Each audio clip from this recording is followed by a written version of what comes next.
It's Tuesday night. We're back from Radio Row. What a great week. Thank you, San Francisco.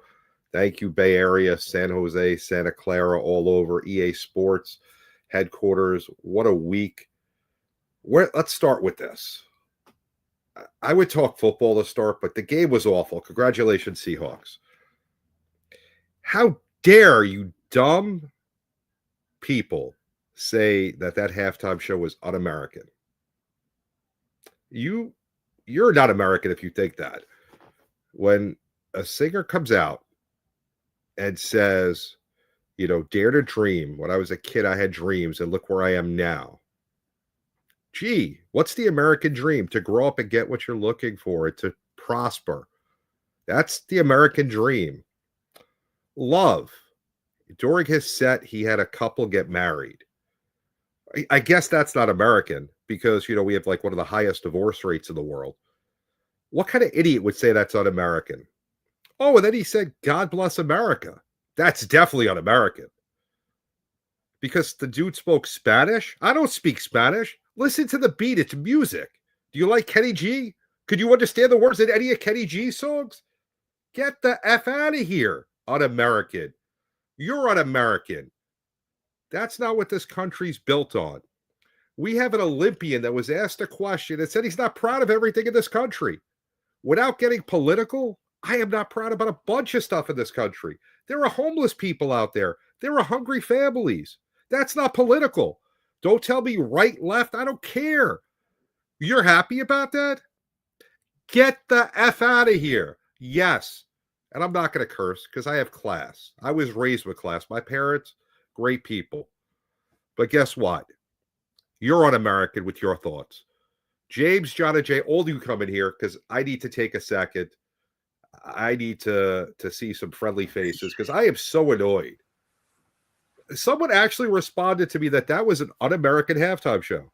Let's start with that before we go. I want to hear all your thoughts on that. John, start with you. Yeah, first of all, he's from Puerto Rico, and Puerto Rico is just as American as California, Pennsylvania, Texas, Florida, you name a state, Puerto Rico's just as American as any of those states. So, I don't know why people, they have this notion that he's Puerto Rican, he speaks Spanish, he's not American. No, Puerto Rico's literally part of America, and it's been that way for a very long time. So, I really don't understand that.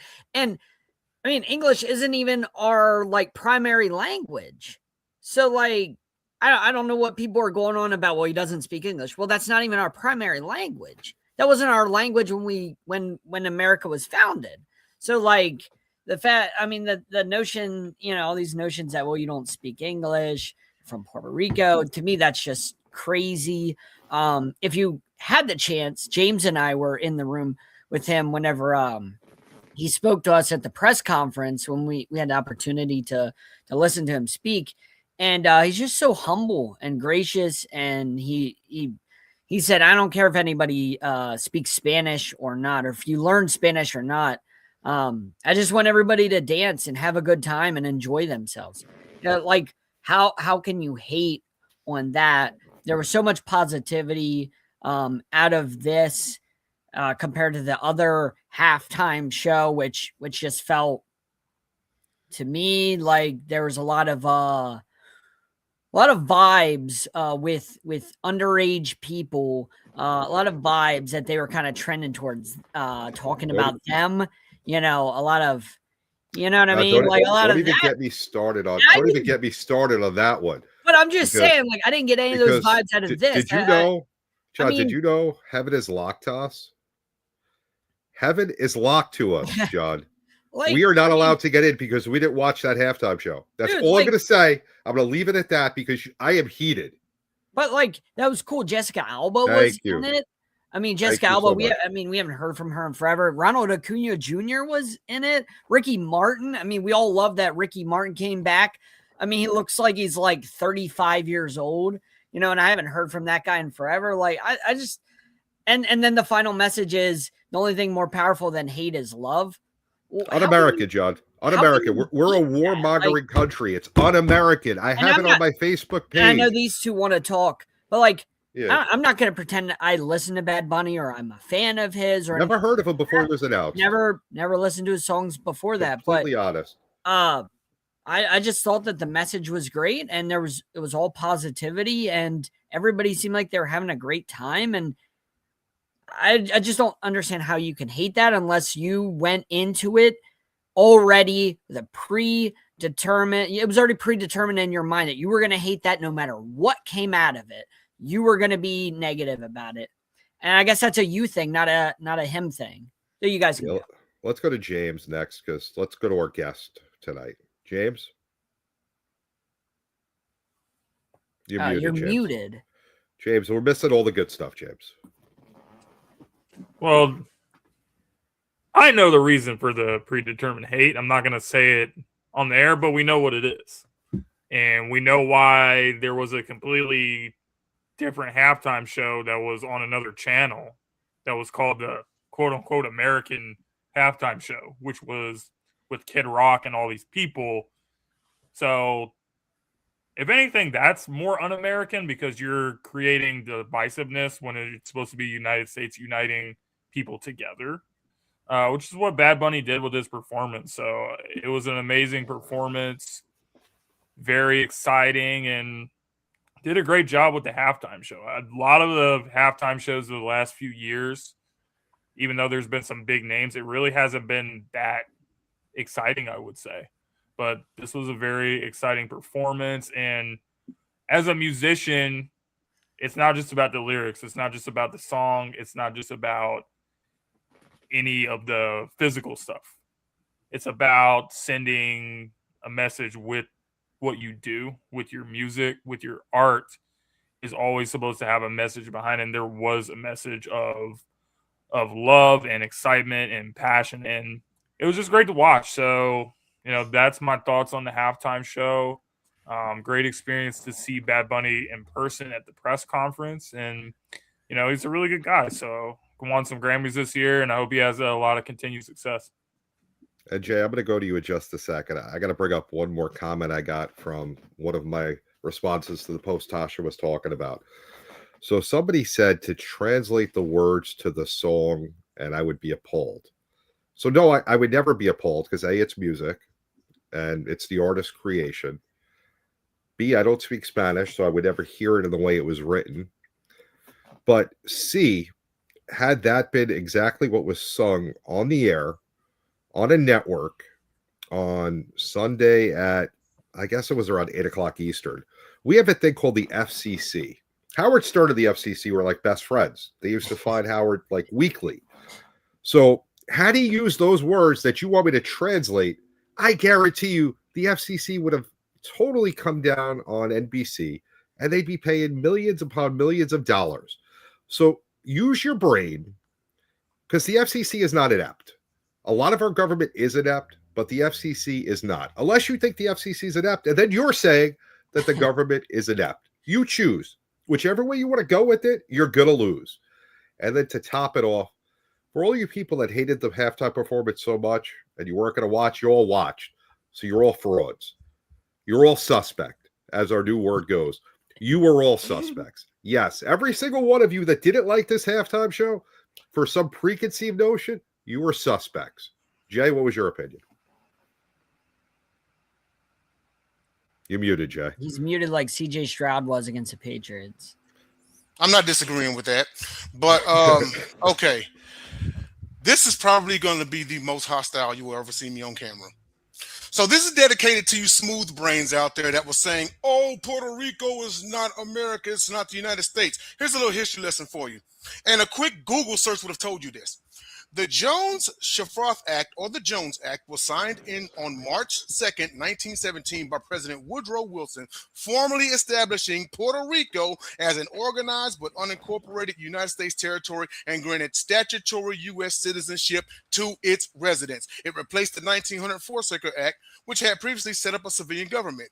It grants U.S. citizenship to Puerto Ricans, allowing them to serve in the United States military. It created a Bill of Rights and separated the government into three branches. It declared English as official language of the territory. They also were eligible for the draft. But overall, it granted them citizenship, and it made them an official United States territory. So, to you demographic out there that's saying, oh, well, they're not American, anything like that, listen, take this as an open challenge, okay? I invite any one of you onto the Sideline Sports as an open challenge, and I will happily eviscerate you on camera. Eviscerate you on camera. I will embarrass you. You will want to crawl to another country to where you will never be seen again. You don't want none of this, but if you're brave enough, bring your asses. Jay, I love it, Jay. And seriously, I just don't get it. You know, the hate's got to stop. I mean, I can't understand. You know, you have a guy like Jake Paul who moved to Puerto Rico to have tax advantages, to come out and say that, you know, he's switching the channel because this is un-American and Bad Bunny's not American and whatever the hell he said because I responded to it. Yet the dude moved to Puerto Rico to get tax advantages. And then finally the next day it clicked in his head, oh, gee, I didn't take the temperature of the room. I don't know what happened to my ex last night after 3 crazy texts. Jake Paul, listen, you're a punk. You have an invite on this show any week you want. I'll box you. I don't even care because you can't beat nobody. Mike Tyson can wipe the floor with you. I don't know what your deal was with him. We're going to quick hits after a quick break. We're going to take a break before quick hits because I'm heated. We're out. We'll be right back.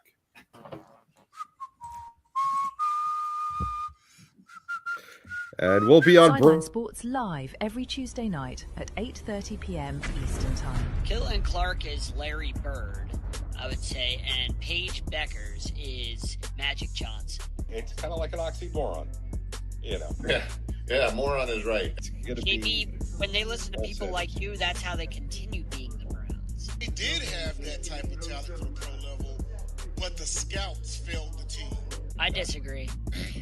The Panthers, I'm not saying they're making the playoffs, but they're going to be really hard to beat this year. Bryce Young, So they're not winning the division. Hooked up with some chick, and then he told her he was a linebacker. They did win the division. We're back. John was right for once. Let's give him his applause. Oh, Thank right, you, John. as always, but go on. Great job. Now we can talk some sports, guys. I mean, listen, we are moving into the entertainment space. Sideline Sports will be Sideline Sports and Entertainment soon enough. You know, so that was a good foray into that. But And I believe that was the most watched halftime show of all time as well. I'm sure it was. While the other one had 5 million viewers. John, it was compared to 125 million viewers. Okay, John, I don't even count that, and I watched both purposely. I YouTubed it the next day because Kid Rock, because I had to see for myself before I said anything. And you notice I didn't bring it up because it wasn't even worth mentioning. You know, they had a guy who was past his prime that brought nothing to the table. But let's get into quick hits because you know. We got a lot to talk about today. By the way, yeah. John, real quick, without mentioning any names or going too deep into it, the very guy that they worship didn't even watch the All-American halftime show himself. There's footage of him watching Bad Bunny, but hey, quick hits. All right. Should Patriots quarterback Drake May have finished within a point of Rams quarterback Matthew Stafford for AP NFL MVP? John, start with you. I don't even understand this one, man. First of all, Josh Allen was a million times better all year. It's not to take away from Drake May, but did we watch what Josh Allen did for the Bills, putting them on his back while injured week after week after week? Did we watch what Christian McCaffrey did all year long? Did we watch what Jonathan Taylor did? Did we watch what Jackson Smith and Jigba did? Like, those guys were not above Drake May. Like, come on, man. Justin Herbert was 5th in voting. He got an MVP vote above everybody else. He got 1 vote. Justin Herbert did. I have no idea how. It just goes to show you, like, when you look at that voting, Matt Stafford had 46 touchdowns and 4,700 yards, and he's neck and neck with Drake May. Like, come on, man. Like, we saw the bad schedule that the that the Patriots played all year. And then as soon as they played good defenses in the playoffs, what happened to Drake May? He was horrible the entire postseason. It's horrible in the Super Bowl. It's horrible in the conference championship. Horrible against the Texans. Horrible against the Chargers. Like, he was bad when he played real defenses. Instead of playing the Jets, instead of playing the Dolphins, instead of playing the Saints or Raiders or whoever, like any of those bad teams that he got the opportunity to play all year, like bad defenses, when he played real defenses, he was bad. He was really, really bad. And then they had the audacity to come out. I heard today, I know I'm going off topic a little bit, but they had the audacity today to come out and say Drake May was injured and he was playing injured in the Super Bowl. Miss me with that. They said Will Campbell got injured in the middle of the season today and he wasn't 100%. Come on, man. You always do this. LeBron James, I had to say it 3 times, always does that. Always has an excuse when he loses in the playoffs. And these guys had a magic excuse, like, oh man, like Josh Allen. Oh, Josh Allen. Oh, he got real hurt. We found out after they lost to the Broncos. Like, I hate when teams do that. So miss me with the Drake May stuff. He should have been in the top 5 for MVP. I don't think he was better than JSN. I don't think he was better than McCaffrey. Like, no, not even close. James? Well, I think Drake May had a great season, but the question is, should it have been this close in the MVP race? I think not. When you look at the numbers, Matthew Stafford was almost 50 touchdowns passing. That's insane to me. So he was always a favorite for me pretty much the whole season. I think the success of the Patriots and the fact that they were coming off 2 seasons where they were 4-13 and a lot of narratives was kind of driving it. But no, I don't believe that Drake May was really close to Matthew Stafford in overall performance. So I think that, the voters kind of did some weird stuff with their going with Drake May and everything. So I'm going to go with that for my take. Jay? Well, and I guess it'll be said on the air that between Kendrick Lamar's pop-out concert and Super Bowl 60, if you're a Drake, you get dragged in California. It's just what the hell you do. But should it have been that close? Hell no. Ain't no way, boy. Ain't no way, boy. As a matter of fact, bold take, he wasn't even second place to me. Not when JSN had 1,700 yards and 10 touchdowns. Yeah, we're bringing back incorporating other players, in my opinion, because there's been a lot of quarterback glazing, and I get it that's the most important. But JSN went bananas this season. He did. How far do the Hawks make it without him? I know they got a damn good defense, but how far do they really make it without JSN? His number speaks for himself. To me, he was not only should it have been that close, to me, he wasn't even second place. I had Jackson Smith. So, great point, Jay. I mean, listen, as far as quarterback play goes, there was Matthew Stafford and everybody else. No questions asked.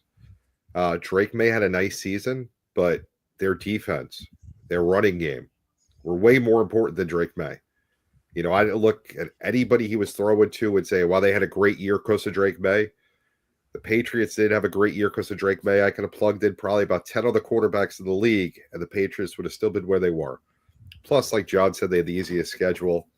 I think had the Colts not fallen off at the end, Jonathan Taylor would have gotten some more votes, but they kind of fell off. And even, Daniel Jones before he got hurt, that totally changed the landscape. So, but yeah, Drake May to me was not an MVP candidate. I didn't understand it, so I'm for sure with that. Well, what's the next one on quick hits here? Number 2, former Seahawks offensive coordinator Clint Kubiak reports his new Raiders head coach immediately following Super Bowl 60. Can he turn the silver and black around? James?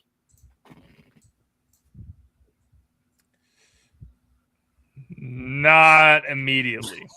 They have to give him time because this team has a lot of problems. So they're most likely going to draft Fernando Mendoza with the first overall pick. They drafted Genty last year. They got Bowers. There's some pieces to be excited about, but there's no offensive line. There's no real talent on the defensive side at all. Max Crosby wants out of there. So I don't see the Raiders being, a contending team next year or even the year after that. So if he does, it's going to have to be patience. He's definitely a smart coach, a good offensive mind. So I'm excited to see what he does, but I wouldn't get my hopes up if I was a Raiders fan. Jay? In line with what James is saying, yes, he can, but not immediately. But my reasoning for that is he's in one of the tougher divisions in football. They sent the Chargers and the Broncos to the postseason, and the Broncos had the number 1 seed. And then there's the Chiefs when Mahomes recovers, So even if he does, get everything on the right page and gets all of his pieces in play, you still got to see Harbaugh twice a year, Mahomes twice a year, and Sean Payton and Bo Nix twice a year. So he still got an uphill climb. I'm going to give him the first year to put the pieces together, and they get, some wins, and then everything's cool. But the second year is when I'm really going to start watching them. John? I think it depends on what they do in this draft. I think if they can find a way to do what the Bears, what the Bears went and did, and that was traded out of the number 1 pick, got a ton of draft capital. I know that sounds crazy because you miss out on Mendoza. I understand that. That's your QB, your franchise guy. But the Bears went and traded back, and the Panthers gave everything away for Bryce Young, and the Bears got a king's ransom. So I think if the Raiders do something like that, get a ton of picks, trade away Max Crosby, get a ton of picks from him, however much you can get out of him. I don't know what people are willing to give up, but if you can get rid of Crosby, get rid of that contract, get some picks, trade back, because even if you trade to the 5th or the 10th pick, JB, you could get a hell of a lot of capital. You're not a quarterback away from being a playoff contender, let alone Super Bowl contender, right? So if you trade back, get a ton of capital, build up the offensive line, which I think should be the first thing you do with Genty and Bowers, and then everything falls into place. I think you can go with a veteran QB because you're not winning this year anyway. So, and then like Jay said, you get some wins, build some momentum, and then in year 2, you use more of that draft capital because I project if you trade back, you'll get some for next year too. And then everything I think would start falling into place. So, but I don't think he can do it. I just don't. I think the Raiders are just cursed. I think they're forever, and at least in my lifetime, going to be bad. So really simply, Kubiak had choices. Problem is his team went to the Super Bowl and won, so a lot of the choices got taken away. He's hot now, so his choice was take this job or go back to Seattle. Honestly, I'd have gone back to Seattle. This is going to be a dumpster fire for a few years. Yes, if he's a good coach, a good head coach, he'll be able to turn it around in a few years. But will he survive that cycle? You're hoping that you could draft right and you make the right calls on people. And how much say is he going to have in that draft? Is he going to have enough say to make the choices and to get the guys he wants? Or is he just going to be, oh, we got this guy. Good luck, So I don't know. I think I would have waited another year and hoped that I was still hot. But I get the reason for jumping. All right, number 3. Besides your team, name your favorite mascot in sports, pro, college, etc. I'm going to start with this. So last year, we all saw it. I got my picture with Swoop. This year, but I'm going to go Swoop. Swoop was cooler. Blitz was kind of boring. He may be getting a Super Bowl ring. He's the Walmart Swoop. But Swoop is a lot more fun. I mean, Blitz, bring up your game, man. Come on, we got a former Seahawk that's a co-host of the show, and your game is weak. Not acceptable. Jay?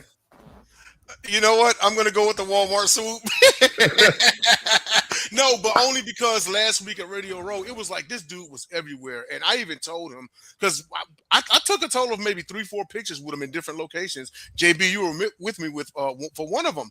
And I even walked up to him and I told him, I said, dude, at this point, it's stalking, bro. And he kind of gave me that funny look that mascots always give you. But no, I actually thought Swoop was a lot of fun, especially and shout out to Pat Patriot as well, to the shindig we had with Tony Dungy and the Build-A-Bear. The basket Basket yeah. Yeah, the basket bash. Yeah, you know what I mean? I thought that was very well put together. I'm pretty sure Dave is gonna highlight on it on his show. But yeah, I'm gonna have to give some props to Blitz on this one. John? There's a lot of great ones, but my favorite outside of my own is Gritty from the Philadelphia Flyers. There's nobody that's more entertaining than Gritty. If you haven't seen what Gritty does, you don't even got to go to a game. Just look up what he does with fans, to fans. I mean, he is absolutely hilarious, but then he's like kind of creepy too. And if I didn't choose Gritty because it was like a toss-up for me, I would have went Philly Fanatic, because Philly Fanatic is just so funny, and he throws his hips around and whatnot in people's faces, and like he's hilarious. So I would go Gritty, but Fanatic, I almost chose him. James? I don't really have one. Like no college mascot that's hilarious, or NBA ones are great. I guess I'll do the Panthers. Sir Purr is his name.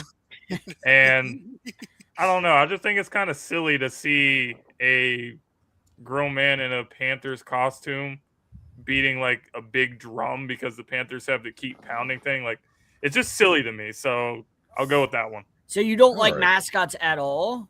Or you just don't like that? I mean, he's a swoop guy. They serve a purpose, but a lot of NFL mascots are just not it.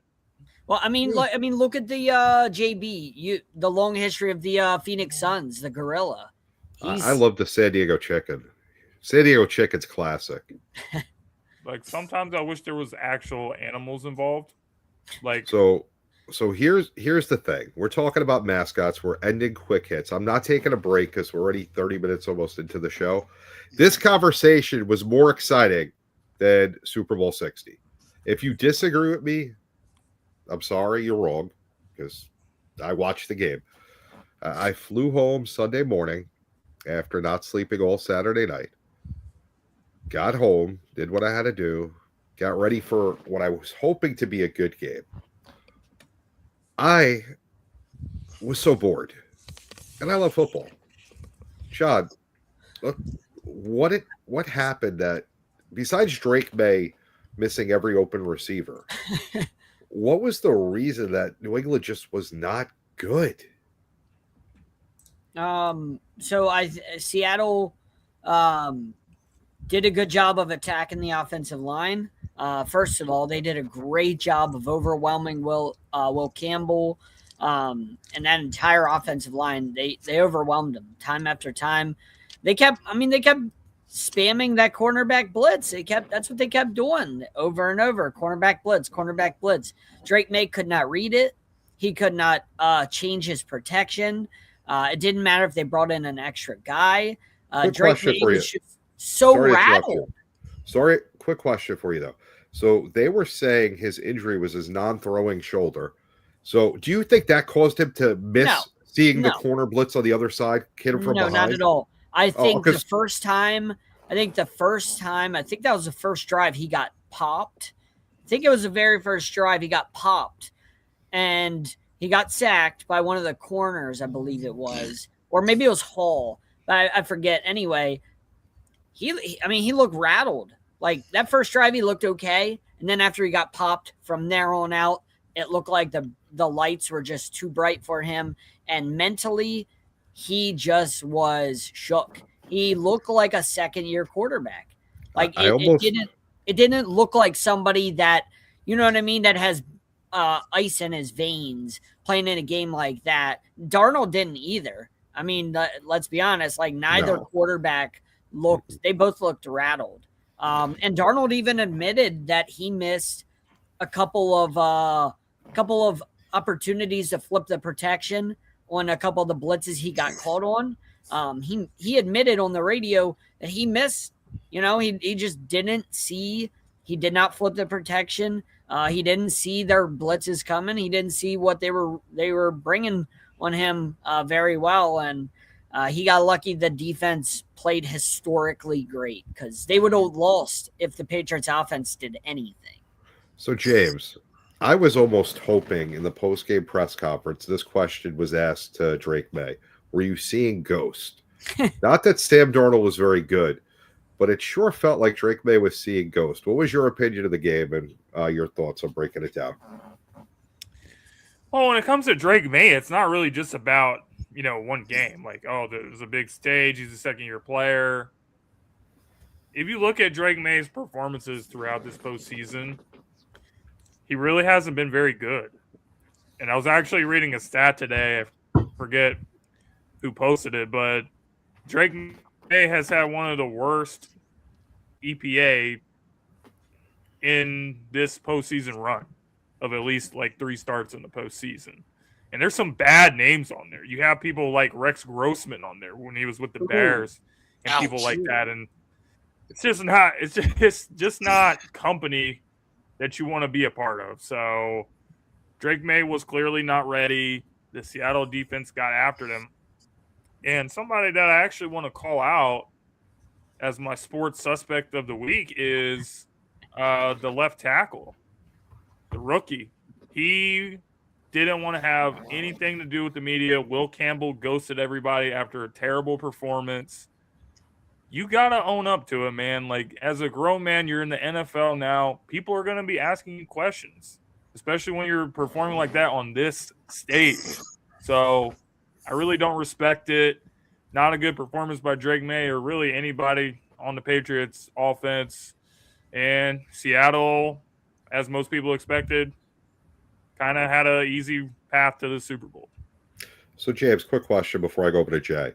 So, do you think that makes it worse that he ghosted the media, like the reaction to it? Or do you think if he would have just, stood in, took a couple of questions and, took his beating like a man and moved on? You got to do that, man. Like, you got to face the music when things don't go your way. You can't just, come out and do all the hoorah stuff when you win. You got to be the same guy when you win and when you lose. You got to be consistent as a player, as a man, and do that. So there's been a lot of players that have done that in the past, like Cam Newton when he lost the Super Bowl, and ironically also in Santa Clara, just kind of like stormed off the set when they asked him about fumbling the ball. You got to face the music when it's time. So that's part of the game. James, I believe when we covered the Bucks Chiefs Super Bowl when Mahomes got his ass kicked all night. And they blamed the offensive line, but he wasn't very good. The offensive line wasn't good. They got demolished by the Bucks. After the game, Mahomes stepped in there and he took accountability. He took it on the chin. He took it like a man when they got their ass kicked. He said, he basically said, I didn't play well enough. Like, it was on me. We're not going to make excuses. We lost. I played bad and, I have to do better and we have to do better. So that was an instance that stands out in my mind of a guy showing leadership in the biggest moment possible. And they lost. And he was like, yeah, that's on me. He didn't avoid it. And real leaders, they take that accountability and they put that on them. You have to do that. That's part of the reason you're getting. But not everybody does it. Not everybody. I know that. I agree. But this, when you make the league, you have part of it's having to deal with the media. You're not always going to have your best game. You're not always going to win. It sucks to lose. Nobody here likes to lose. And it would be even worse on that stage to lose. But you still got to step up, take your questions, take your looks like a man, and move on. It's life. Jay, tell us what you saw out of Kenneth Walker and what you thought about Smith and Jigba getting hurt, coming back at the end, and being there with his team. Well, first of all, with the Patriots making the Super Bowl, it was all because remember they weren't supposed to make the Super Bowl for another 10, 15 years because Brady and Belichick were gone. Well, they made it without Brady and Belichick, and then they walked on that field, and Pats Nation was quickly reminded that Brady and Belichick were gone. That's no disrespect toward Vrabel or Drake May. Shout out to them. But Kellen Walker was clearly the best player on that offense. Now, here's the thing.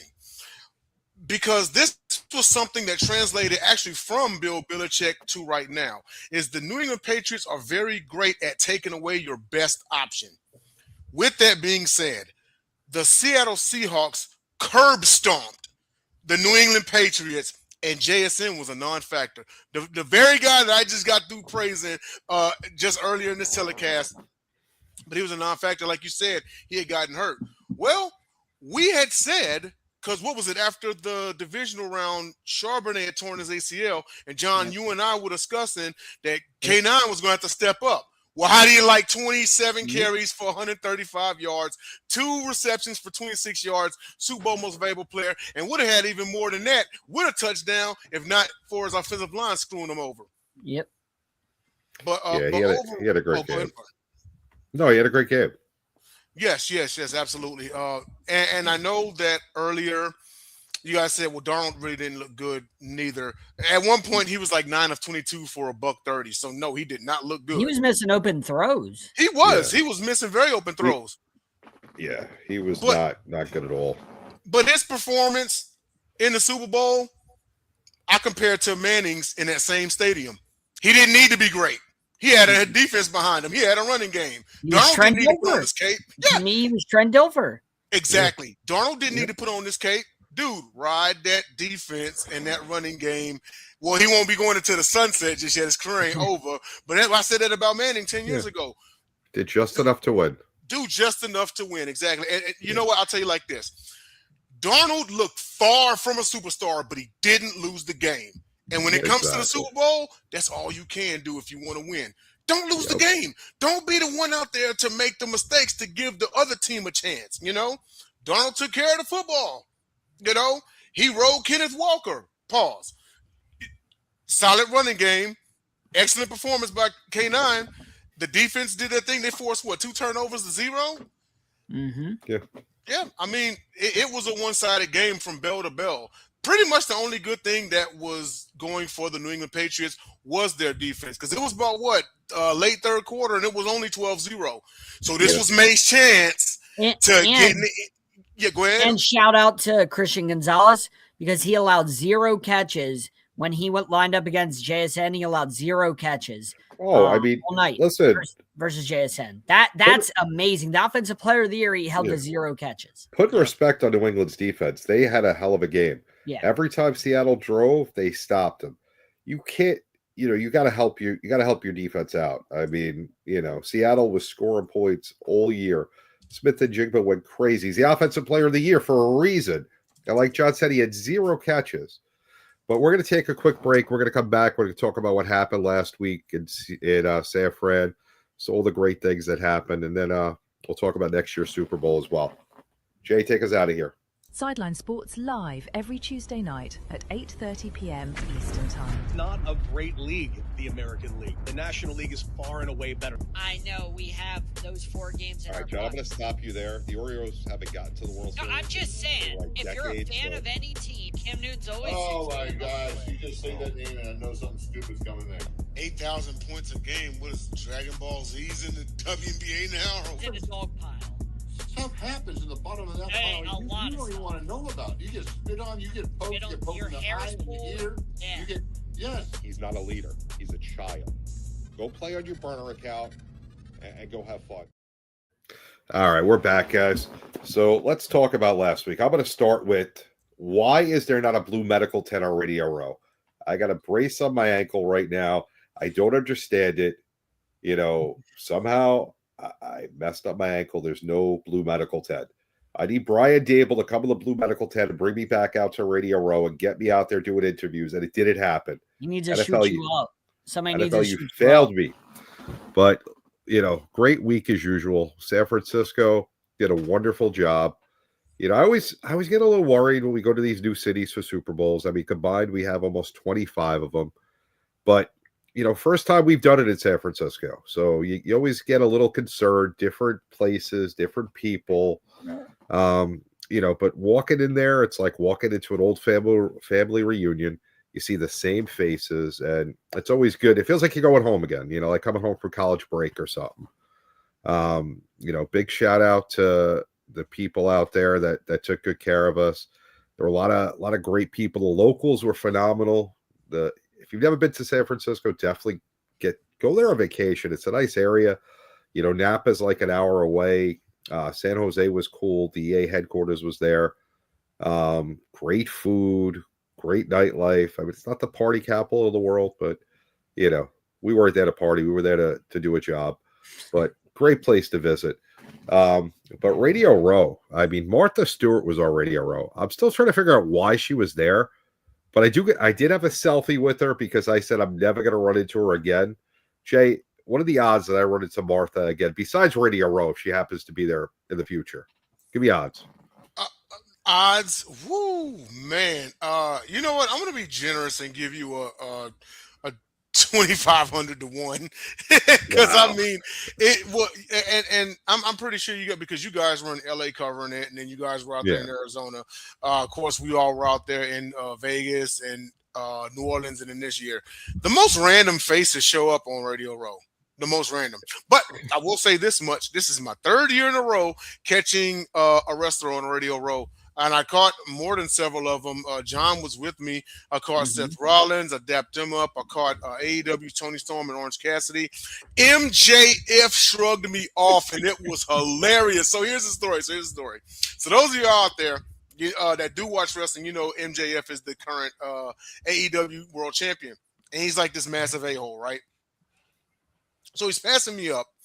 And I stick out my fist for a fist bump. I'm like, hey, MJF, what's going on? He's like, I'm not touching you. And then he walks off, right? I'm like, and this other dude who saw the interaction, he's passing me up, and he's laughing, he's cracking up, and he's like, yo, I said, that dude was in character. He said, yes, he was in character. That was great. And then a few minutes later, he was passing me up again. And of course, he recognizes me because we interacted not even a few minutes before. I've got this, Under Armour hat that stands out.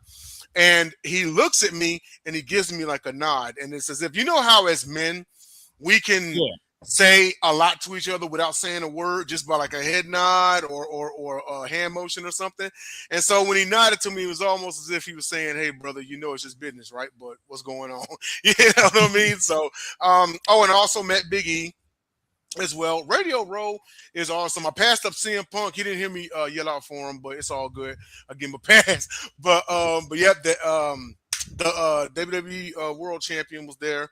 So it was phenomenal. You do, to JB's point, you see the most random faces, because I didn't see Martha Stewart of all people coming. But I'm also not surprised, because the Super Bowl can be the biggest spectacle of the year. I would say, well, I mean, we got the Winter Olympics on right now, but the Super Bowl is its own adventure. It's always fun. It's always hard work for us at Sideline Sports, but this is one of the few jobs where you have fun doing it. So you get exhausted, but man, you have a lot of fun. James, of course, you, John, and shout out Will Peralta. Y'all got great material going out there. They cover the Bad Bunny. You know what? Hey, go to one of them and let them talk about the experiences, man. I was about to get into that. I mean, not only do we didn't have as much content this year, and that was done purposely. That was on John and myself. That wasn't the goal this week. Although we got plenty of content and it's going to be released soon. But not only do we do interviews, not only do we go into the spaces, talk to the players, go to press conferences, go to events, we have 2 of the best photographers of the world on our staff. We have John Shearer and Will Peralta. And I don't know if you've gone to Will's Instagram or John's Instagram and look at some of the work that they did. It's phenomenal. I mean, when you look at our work as a body, we have some of the best guests, some of the best commentary, and now we have some of the best photographs. I just don't know what's holding us back. Great work, John. Will, if you're watching, I appreciate what you do. Phenomenal work. James, tell us, your thoughts on Radio Row, what you saw, what you didn't see, why JB's the greatest of all time. Make sure you throw that in there. Well, it was a very exciting time on Radio Row. I got the opportunity to help a friend of mine that needed a camera person. So I guess my favorite part was just, meeting other media organizations and seeing what they do. I know Sideline Sports were proud of what we've done, but, you can always learn from other people. So, I think we kind of get caught up in the celebrities and, the selfies and everything, which is exciting. But, you know, I like to actually meet other people that have been in this business a lot longer than me and have a lot of experience, and just pick their brains a little bit, because you have a lot of opportunities to learn how to make your media organization better when you do it that way. So that was really exciting for me. That's cool. John? Yeah, for me, I don't know, maybe like God is pushing me towards philanthropy. I'm not sure, because we did a lot of philanthropy this week. In addition to all the other cool stuff that we get to do and the great work we do. And I appreciate the shout out to the photography. I really do appreciate that. But just getting to do all the stuff, or Monday, we got to go to Troy Vincent, his event in Oakland at the elementary school. I believe it's for inner city youth, to help them out, because we know that inner city youth, a lot of times, there's a lot of things that they go through. So to kind of give them a day and support them at their elementary school while they're in school. And that was really cool.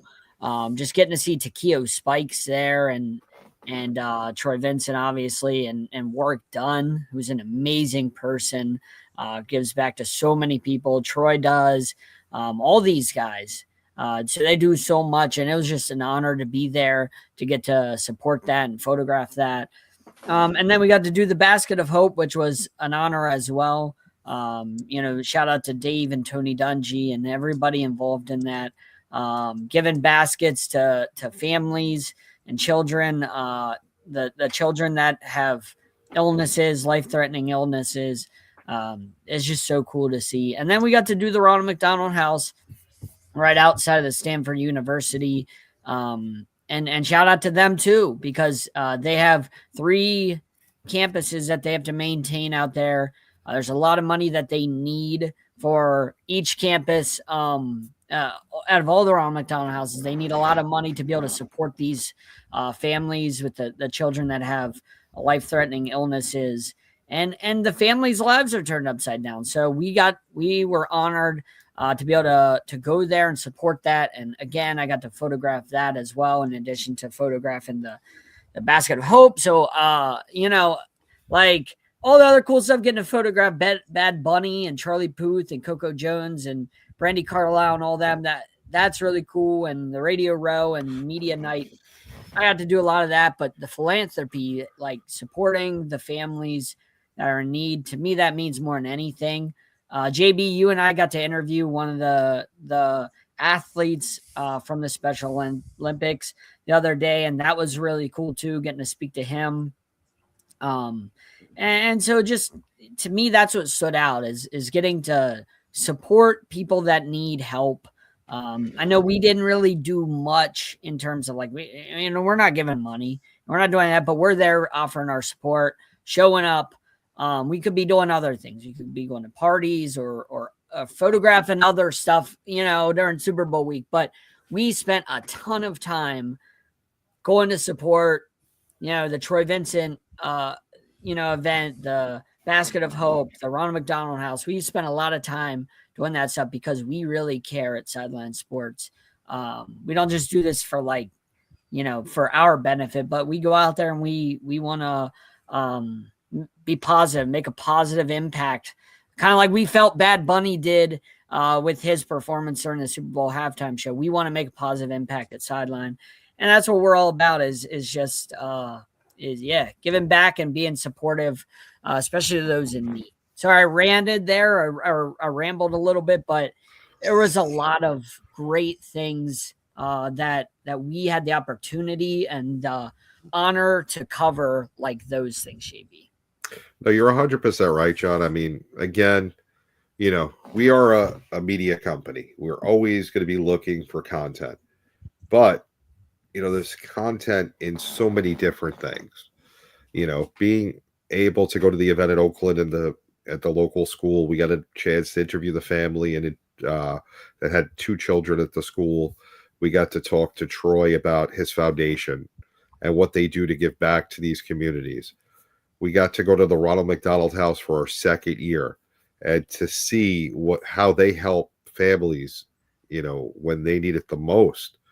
And the one by Stanford that runs 3 of them in Oakland, San Francisco, and the one by Stanford, they give not just a place to stay, they also have free food. Can you imagine when you're going through that golf and your children are sick or someone in your family's sick and you've got to figure out what you're going to do for your next meal? They're taking care of that. I mean, the fact that these people do that, I'm just honored to be in the room with them.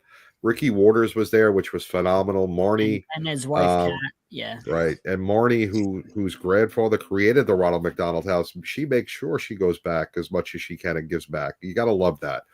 And then, of course, we had Basket of Hope with which Dave was the chairperson for, with Tony Dungy, Lorenzo Neal, I believe, was there. There was a bunch of others, and that unbelievable to see. And they're doing it in all the NFL cities, giving baskets to children that have diseases that they may never. This is something huge for them. The fact that we were able to be there and support that, and that we're blessed to have done that.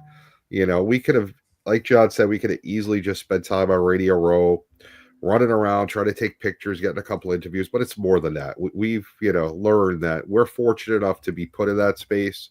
So there's other stories and other things we need to do. Thank you to the NFL for having us as usual. We're greatly honored that we're one of the few organizations that you do give credentials to for a full week. We appreciate that. Overall, great week. I'm excited for next year in LA, San Francisco. Hopefully we'll get to see you again for a Super Bowl. Can we get Miami? I know we got LA, then Atlanta. We'll find out later this year where we're going. For the love of John, give me Miami. Please, for the love of everything. Listen, before I'm an old man, get me Miami. Anyway, let's talk about next year's Super Bowl before we wrap up. We got a few minutes left. So right now, the odds for next year's Super Bowl, Jay, you have the Seahawks at plus 750 as the favorite, followed by the Rams plus 800. I saw it earlier on the TV with the Rams were favored over the Seahawks. So different odds from different places. It does happen. Different books have different things, but they were 1 and 2 the way you had it. So no big deal. Any shock to what you're seeing here? Looking at these, start with you, James. Oh yeah, I'm really shocked. I think that the Seattle Seahawks cashed in on their opportunity, but they're going to be facing a much tougher schedule. They also have a lot of free agents that are coming up that could possibly go to other teams. So as of right now, it's way, way too early to say who's going to the Super Bowl. You still have free agency, you still have the draft, you still have all these things. But Seattle, to see them at the top of the list is really surprising to me. John? Yeah, I mean, they're losing Kubiak. Like, that's a giant loss for them. And like James said, they have a ton of free agents. They have a ton of cap space. But if you have to spend all your money on retaining your guys, which you're probably going to have to do, then you're not really gaining anything in free agency, because we know if you're the same team year to year, you're not winning the Super Bowl if you stay the same team as you were the year before. It doesn't matter how good you were. You always have to find a way to improve from the year before, because now you're a target. I get you had arguably the best record all year long, but now you're a target. Everybody has all off season to study you, to watch your every move, to take away everything, because they're going to look at the blueprint, that Super Bowl, what the Patriots did, and they're going to say, okay, if we can take away JSN, let's see what the Seahawks do. Like, let's see what their offense does. So, and they stayed healthy all year. That's a thing. Like, a lot of these teams were banged up all year. Seahawks stayed healthy basically all year long. And how often does that happen where you avoid the injury bug like all year long? I just can't see them. I don't know why the Ravens and Bills are third and fourth. They lost their coaches. Lamar Jackson's. It looked to me like he's lost a little bit of a step, as far as running the ball. It looks like he lost a little bit of a step. Derrick Henry's another year older. They have a lot of issues on the offensive line. They're probably going to lose their center. There's just so many question marks with the Ravens. Still don't have a number one receiver. And the Bills, again, they lost their head coach. And they have a lot of question marks. Josh Allen's taken a lot of beatings in his career. There's just so many good up-and-coming teams. The Broncos I would put above the Ravens and Bills. If Bo Nix is healthy, he would have been in the Super Bowl, in my opinion.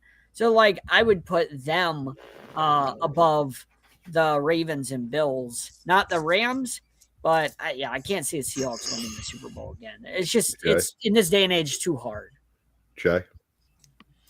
Yeah, to John's point, it's definitely hard to go back. But one thing that they do have going for them is Darnold became the second quarterback in history to win back-to-back 14 win seasons.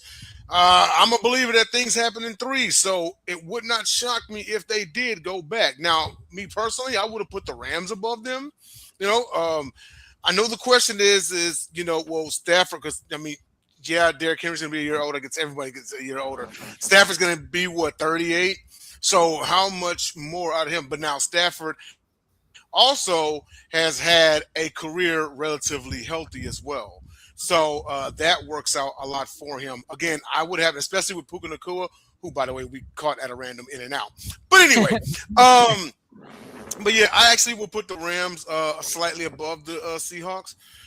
They lost Clint Kubiak. Who knows who they're going to lose to free agency? If they get everybody back, that's great. Who knows how the draft is going to go? But I've got them. I've got the Rams slightly above them, if not neck and neck. Ravens, Bills. Oh, go ahead. Hold on. Let me throw in a point to what you just said, because I want to throw.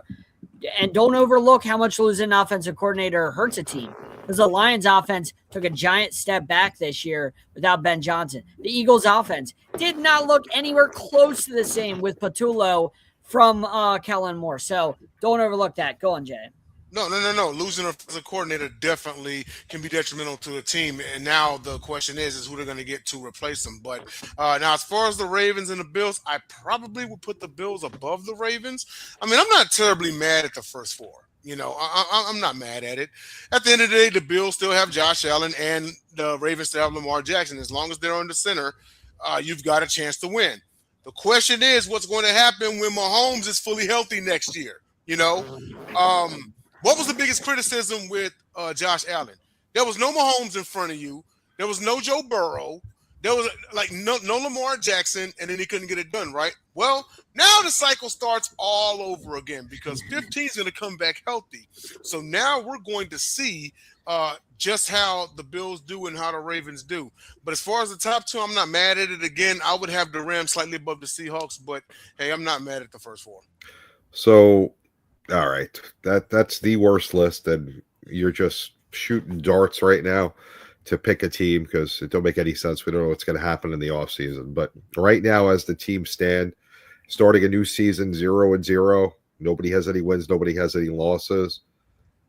You're forgetting about the team that won the Super Bowl the year before, the Philadelphia Eagles. They've won it already. The Ravens and the Bills can't even get there. So, I would put the Eagles in front of them. It pains me. I'm a Giants fan, but, they got to be ahead of the Ravens and Bills because they at least know how to get there. San Francisco, if they stay healthy, could possibly be one of those top four teams. It is ridiculously hard to repeat in the NFL. If Seattle could do it, great for them. I don't know if Sam Darnold's that guy. Yeah, he had 2 14-win seasons. He figured something out, but is he going to do it again? Maybe.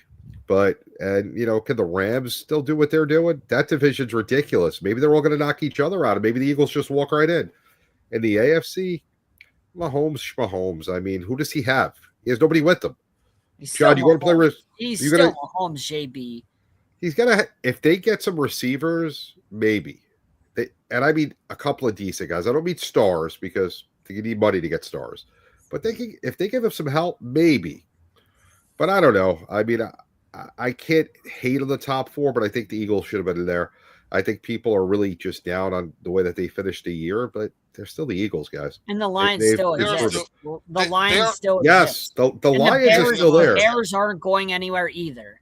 Well, the Bears are going to have the first place No, schedule. but they're so- not going anywhere. Clearly, they have I think something. they will be. But they have a coach. They have something. They have a coach, so they're going to be tough, but I don't think they're going to be as good as this year. But I think that they're going to be in the mix for their division. Right. They're But- not going away. Yeah.